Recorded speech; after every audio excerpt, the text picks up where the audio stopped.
మౌన పోరాటం మౌన పోరాటం. మేడం మరీ అలా అనకండి మేడం.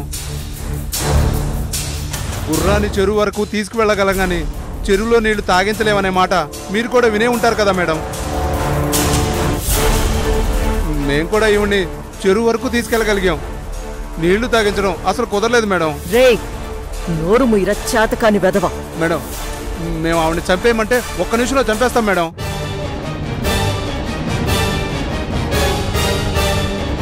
కొట్టమంటే సచ్చేదాకా కొడతాం. కానీ కొట్టకూడదు చంపకూడదంటే ఎలా మేడం? రౌడీజం అంటే కొట్టడం చంపడం కాదురా, భయపెట్టడం. ఎదుటి మనిషిలో మనమంటే వణుకు పుట్టించి మనం అనుకున్న పని చేయించుకోవాలి. ఈ మనిషిని భయపెట్టాలంటే పక్కన మొగుడో కూతురు ఉండాలి మేడం. ఇంకెందుకురా, కుటుంబం మొత్తాన్ని తీసుకెళ్లి అక్కడే పెట్టుకో. ఇడియట్. ఎరా, అందర్నీ నీ దగ్గరికి పంపించే బదులు వాళ్ళందర్నీ ఇక్కడే ఉంచి నేనే భయపెట్టి పనులు చేయించుకోవచ్చు కదరా. అవును మేడం, ఈ ప్లాన్ ఏదో బాగుంది కదా మేడం. రేయ్, నేను చెప్పిన పని చేయకుండా తిరిగి నాకే సలహాలిచ్చావనుకో నాకు మండిపోతుంది. ముందొచ్చి నిన్ను షూట్ చేసి పడేస్తాను. మేడం కొంచెం భయపెట్టొచ్చా మేడం? నువ్వు దాన్ని కొడితే ఆ దెబ్బలతో మనం ఇక్కడున్నా ఆ స్వాతి ముత్యంగాడికి చూపించలేం. దెబ్బలతో దాన్ని చూశాడంటే వీడిక్కడ పిచ్చోడైపోతాడు. తర్వాత ఏం చేస్తాడో మనం ఊహించలేం. అందుకే దాన్నొక గాజు బొమ్మలా అడ్డం పెట్టుకుని పడేస్తాం, పగలగొట్టేస్తామని భయపెట్టి పనులు చేయించుకోవాలి.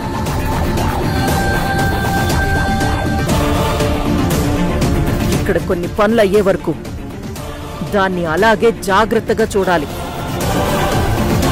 మీరు ఏదోలా దానికి తిండి పెట్టాలి, అర్థమైందా? కానీ ఎలా మేడం? ఎలాగో తెలీదు, కానీ అది తిండి తినకుండా కళ్ళు తిరిగి పడిపోయే పరిస్థితి రాకుండా చూడండి. మనకి రేపు చాలా ఇంపార్టెంట్ పనుంది. సరే మేడం, ట్రై చేస్తాను. ట్రై కాదురా ఇడియట్. రేపు మా పని చేసి పెట్టే ముందు ఆ స్వాతి ముత్యంగాడు ఖచ్చితంగా జానకిని చూడాలని అడుగుతాడు. అప్పుడది బాగానే ఉందని చూపిస్తేనే వాడు మాతో పాటు బ్యాంక్ వస్తాడు, లేదంటే అడ్డం తిరుగుతాడు. అందుకే నువ్వు ఏం చేసైనా దాన్ని తిండి తినేలా చూడండి. అబ్బా, ఆమెమో పెట్టమంటది, ఇవేమో తినదు. ఏమనజా, దీనికి ఎలాగైనా తినిపించండి ప్లీజ్.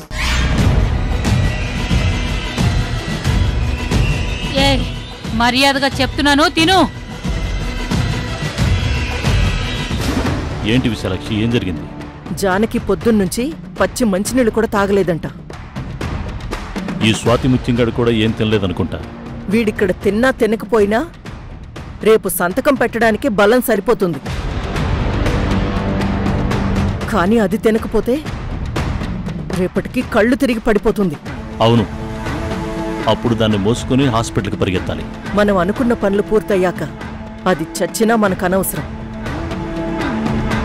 కానీ పనులయ్యే ముందు దానికేమీ కాకూడదు. మరైతే ఇప్పుడేం చేద్దాం? అదే ఆలోచిస్తున్నాను. ఏదో ఒకటి చేసి అది తిండి తినేలా చేయాలి. పోనీ స్వాతి ముత్యంగాడితో చెప్పిస్తే, వాడితో మాట్లాడించి భోజనం చేయమని చెప్పిస్తే అది వింటుంది, తింటుంది కదా. ఇది కరెక్ట్ ఐడియా. నీ బ్రెయిన్ కూడా పనిచేస్తుంది. పద, ఇప్పుడే దానికి ఫోన్ చేయిద్దాం.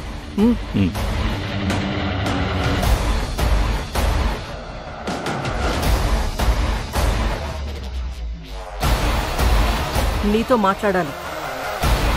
నేను కూడా ఒకసారి జానకితో మాట్లాడాలి. ఏంటి? సౌందర్య పొద్దునుంచి ఏమీ తినలేదు. తినమని ఎంత బతిమలాడినా తినట్లేదు.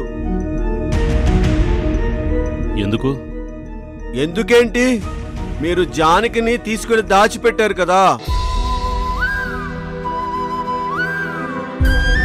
మరి జానకి లేకుండా సౌందర్య ఒక్కరోజు కూడా ఉండలేదు కదా.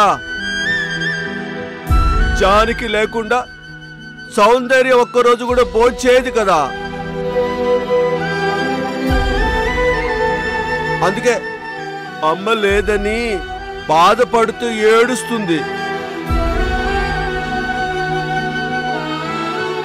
అమ్మతో మాట్లాడాలని అడుగుతుంది.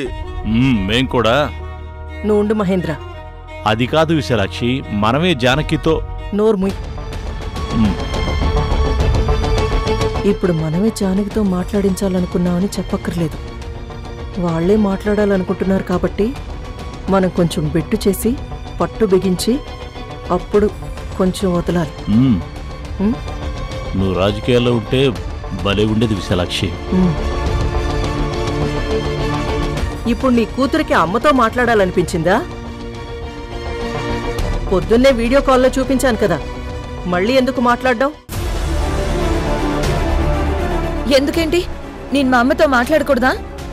ఇదే నీ రుద్ర దూరంగా ఉంటే నువ్వు మాట్లాడకుండా ఒక గంట ఉండగలవా? గొంతు బాగానే లేస్తుంది. ఇంతకు ముందు నీ బాబిచ్చిన ధైర్యం తాలూకు బ్యాలెన్స్ ఏదో నీ బాడీలో కొంచెం ఉండిపోయినట్టుంది. అది తీసేయడానికే మీ అమ్మని తీసుకుపోయాం. విశాలాక్షి, అది చిన్నపిల్ల, ఆడపిల్ల. ఆడపిల్లలకి అమ్మలతోనే ఎక్కువ అవసరాలుంటాయి. నాన్నకెంత దగ్గరైనా అమ్మతోనే ఎక్కువ మాట్లాడుతూ ఉంటారు. పొద్దున్నుంచి తిండి తినకుండా అమ్మ కోసం ఏడుస్తూనే ఉంది. ఒక్కసారి మాట్లాడిస్తే పోయేదే ఉంది విశాలాక్షి. అంటే మీ మనవరాలు తిండి తినడం కోసం మేమిలా ఎప్పుడు మీరు అడిగితే అప్పుడు ఫోన్లు చేసి మాట్లాడించాలా? అది తింటే ఎంత, తినకుండా మాడి చస్తే ఎంత? మహేంద్ర, అలా మాట్లాడుకు, నాకు కోపం వస్తుంది. నా భార్యకేదైనా, నా కూతురికేదైనా నేను మీకు కావాల్సిన పని చేసి పెట్టను. వాళ్ళిద్దరూ బాగుంటేనే మీరు చెప్పే పనులన్నీ చేస్తాను. ఏనా సరిగ్గా చెప్పానా? అంతే అంతేరా. ఎవరైనా భార్య పిల్లలకి హాని జరిగితే తిరగబడిపోతారు కదా. అయినా పొద్దున్న లేచినప్పటి నుంచి కళ్యాణరాముడు, సౌందర్య, నేను ఎవ్వరూ ఏమీ తినలేదు. అక్కడ జానకి ఎలా ఉందో అన్న బెంగతో ఉంది సౌందర్య.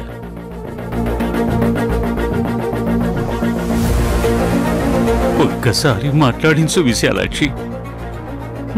ఓకే, మీరు మరీ ఇంతలా బతిమాలుతున్నారు. సరే, అక్కడ జానకి కూడా మీకోసం తెగ బాధపడిపోతూ అసలు ఏమీ తినలేదంట.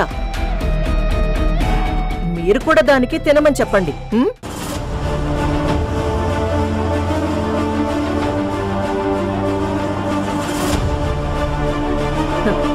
ఏంటి అందరూ అలా ఆశ్చర్యంగా చూస్తున్నారు? నేను జానకి తిండి గురించి మాట్లాడుతున్నానా? నాకేమీ ప్రేమ పొంగిపోయి చెప్పట్లేదు. ఇక్కడ నా పనులు అవ్వాలని మాత్రమే ఇలా మాట్లాడుతున్నాను.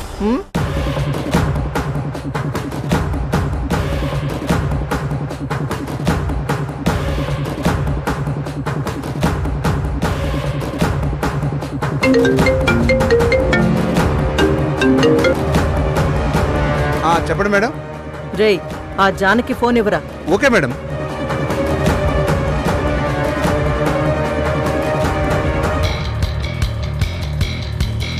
ఏయ్, విశాలాక్షి మేడం లైన్లో ఉన్నారు, మాట్లాడు. ఇదిగో ఎక్కడ? హలో. ఏయ్, ఇక్కడ నీ కూతురు, నీ మొగుడు అందరూ నీకోసం పాపం బెంగ పెట్టుకొని భోజనాలు మానేశారు. నువ్వు చెప్తే కాని ఇక్కడ నీ కూతురు తిండి తినదంట. ఇదిగో చెప్పు.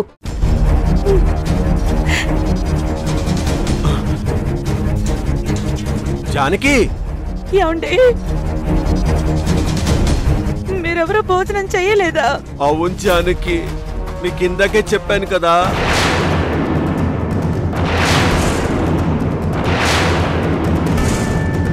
ఇందాకే చెప్పావా? ఇందాకే చెప్పారా?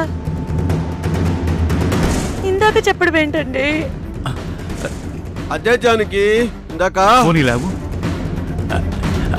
అదేనమ్మా, ఇందాకే చెప్పడం అంటే ఇందాకే దుర్గమ్మకి చెప్పాడు. దుర్గమ్మకి చెప్పారా? అంటే దుర్గమ్మ ఫోన్ చేసిందన్నమాట. అవునమ్మా, కనకదుర్గమ్మకి కష్టం చెప్పుకున్నాడు. ఆ అమ్మ ఎప్పుడూ నీలోకి పూనుతుంది గదా.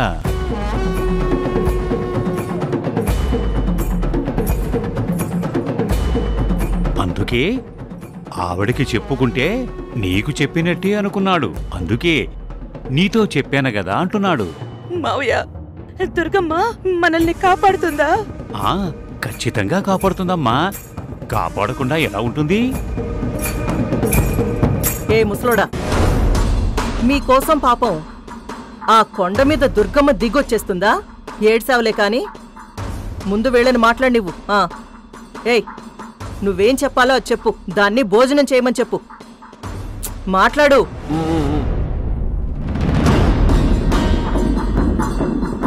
జానకి, నువ్వు కూడా ఫోన్ చేయలేదంటగా? అవునండి, మీ ఇద్దరికి దూరం అయ్యాక నాకు తిండి ఎలా సహిస్తుంది చెప్పండి. నువ్వు తినకుండా ఉంటావనే ఆ బాధతో మేం కూడా ఏమీ తినలేదు. అయ్యయ్యో, మీరు నా కోసం పస్తులుంటే నేను ఇక్కడ ఏడుస్తూ కూర్చుంటానండి, అంతే. వద్దు జానకి, నువ్వు ఏడవద్దు. మేము భోజనం చేస్తాం, నువ్వు తిను. అలాగేనండి, నేను తింటాను. ఇప్పుడు నేను తింటాను, మీరు చూడండి. సౌందర్యకి ఫోన్ ఇవ్వండి.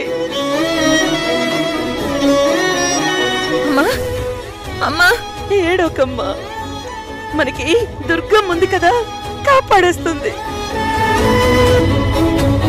నేను వచ్చేస్తాను, ధైర్యంగా ఉండండి. మీరు ఫోన్ చేయండి, సరేనా? అలాగేనమ్మా, నేను తింటాను. అమ్మా, మాట్లాడావుగా మీ అమ్మతో, ఇంక చాలు. హే, వీళ్ళిక్కడ తింటారు కానీ నువ్వు అక్కడ తిను. Hello hello. ఏయ్, నువ్వు అడిగినట్టు నీ పెళ్లంతో ఫోన్ మాట్లాడావు కదా. రేపు మనం బ్యాంక్కి వెళ్ళాలి. అక్కడ లోన్ పేపర్స్ మీద సంతకాలు చేయాలి.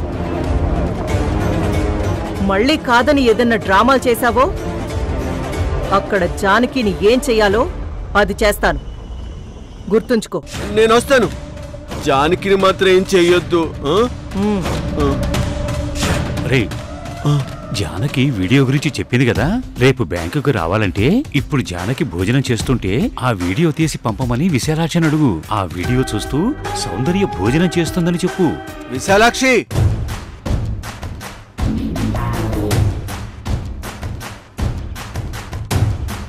రేపు నేను మీతో బ్యాంకుకి వచ్చి సంతకాలు పెట్టాలంటే నాకు మీరొక పని చేసి పెట్టాలి.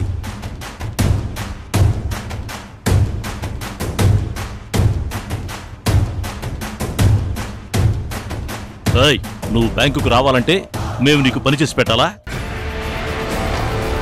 ఇప్పుడు నీ జుట్టు మా చేతిలో ఉంది, మా జుట్టు నీ చేతిలో లేదు. మహేంద్ర, నువ్వు ఊరుకో. ఏం చెయ్యాలి? జానకి అక్కడ భోజనం చేస్తున్నట్టు ఒక వీడియో తీసంట పంపించమను. ఎందుకు? నేను అమ్మ తినడం చూసాకే తింటాను. అలాగైతేనే నేను రేపు మీతో బ్యాంక్ వస్తాను. బ్యాంకుకు రాను అంటే? మహేంద్ర, ఇంత చిన్న విషయానికి ఆవేశం ఎందుకు? జానకి ఎలాగో ఇప్పుడు తింటూ ఉంటుంది, అదే వీడియో తీసి పెట్టమని చెప్తే సరిపోతుంది.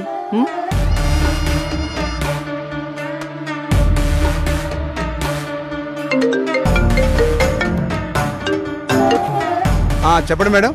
రే రంగా, ఇప్పుడు జానకి భోజనం చేస్తుంది కదా, దాన్ని వీడియో తీసి నాకు పంపించు, వెంటనే కావాలి. Okay madam. నడు, కూర్చో, ఇక్కడ కూర్చో. ఆగండి ఆగండి ఆగండి. మీరు కట్లు తర్వాత కడుతు కానీ గిరిజ నువ్వు వెళ్ళి భోజనం తీసుకురాపో.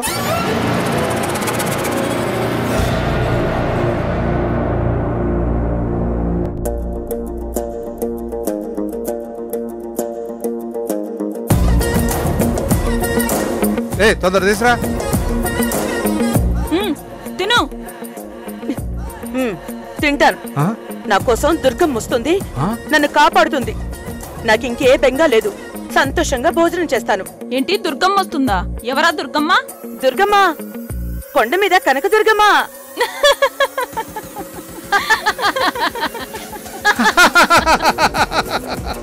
మీరిలాగే నవ్వుతూ ఉండండి. ఇప్పుడే నవ్వుకోండి. ఆ దుర్గమ్మ వచ్చాక ఈ నవ్వులు కూడా మీకుండవు. ఏంటి మనజ నువ్వు ఆగు. ముందు ఇవన్నీ వీడియో తీసి పెట్టమన్నారు మేడం. మీరు తినండి అమ్మా, మీరు తినండి. తీసుకో తీసుకో. వీడియో తీ. తింటున్నా.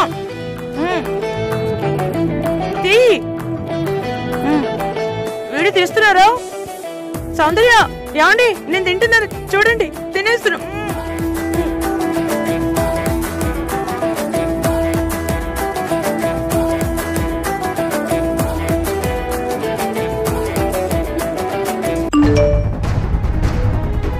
ఇదిగో వీడియో వచ్చింది. ఏమండి సౌందర్య, నేను తింటున్నాను. మీరేం బాధపడకండి, మీరు తినండి. మనల్ని దుర్గమ్మ కాపాడుతుంది.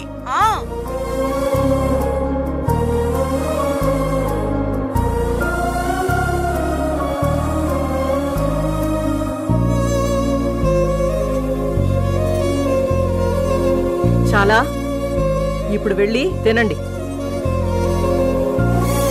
రే సత్తి, వీళ్ళకి ఈ పూట గంజి కాదు, మంచిగా భోజనం పెట్టు. వెళ్ళు. అలాగే అమ్మగారు. అత్తయ్య, ఇంకేంటి? ఆ వీడియో నా సెల్కి పంపించవా? ఎందుకు? ఆ వీడియోని నా పక్కనే పెట్టుకుని అమ్మతో కలిసి భోజనం చేస్తున్నాను అనుకుంటూ తింటాను.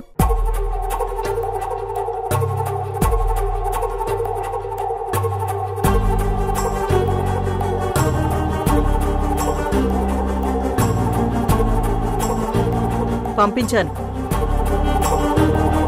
ఇదిగో నువ్వు అడిగినవన్నీ చేశాను. రేపు 10 గంటలకి మనం బ్యాంక్కి బయలుదేరుతున్నాం. అలాగే.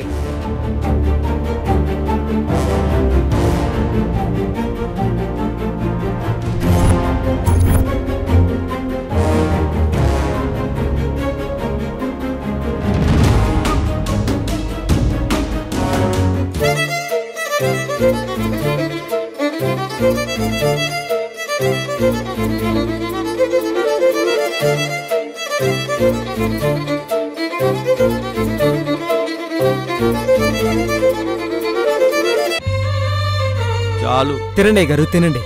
చాలు చాలు. గోదావరి వెయ్యి, అమ్మాయి గారికి వెయ్యి. అయ్యగారు తినండి. అయ్యగారు అందరూ ఆనందంగా తినండి. తినండి సౌందర్య గారు, తినండి. అమ్మగారు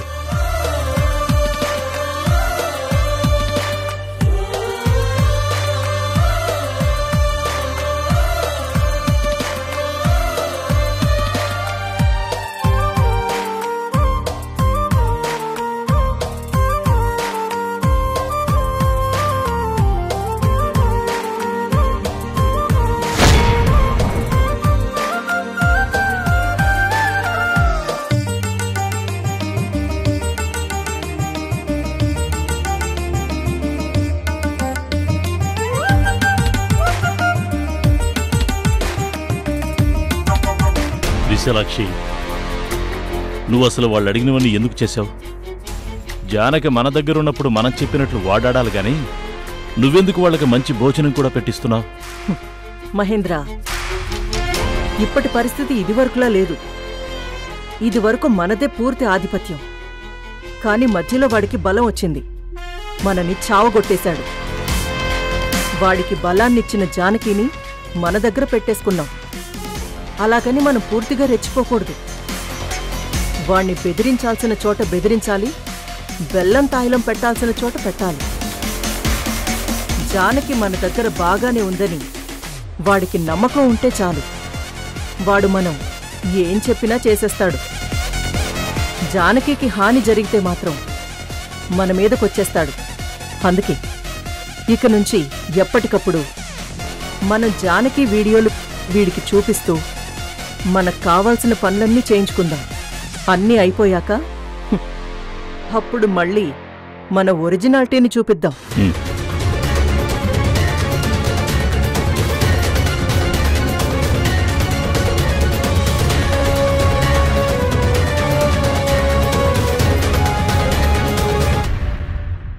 నేను తప్పించుకొని పారిపోనని నీకు తెలుసు, నాకు తెలుసు. నన్ను రక్షించడానికి ఆ దుర్గం వస్తుందిలే గాని నిన్నట్నుంచి ఇదే మాట ఉంటున్నావు. ఆ దుర్గమ్మ ఎప్పుడొస్తుంది కొండ మీద నుంచి? వచ్చినప్పుడు మీకే తెలుస్తుందిలే.